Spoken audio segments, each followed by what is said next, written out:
ka magsasawa, buti pa itigil na lang natin to bago pa tuluyan na sirain mo.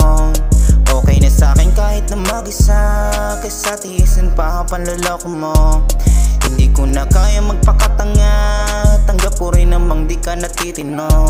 Pero para sabihin na di kita minaw, di ako ikaw na ginawa akong hangal.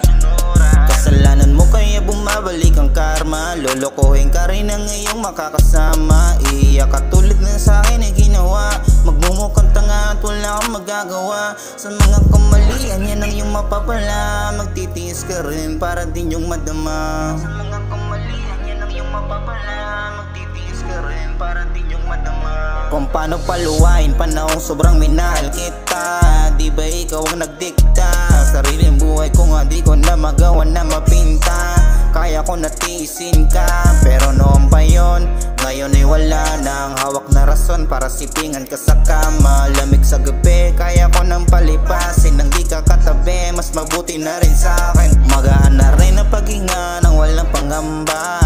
Kung saan ka ba nagpunta, makakatulog na ako nang walang tuyong luha sa aking mata. Masaya kung binitawan kita, pero ikaw ang buhay ay magiging miserable. Di mo makikita ang para sa iyong lalaki, di ka na magiging masaya at palaging luhaan. Karma lagi ka na niyang babalikan, di ka nalulubayan. Di ka nalulubayan, kasi deserve mo yan. Kasi deserve mo yan.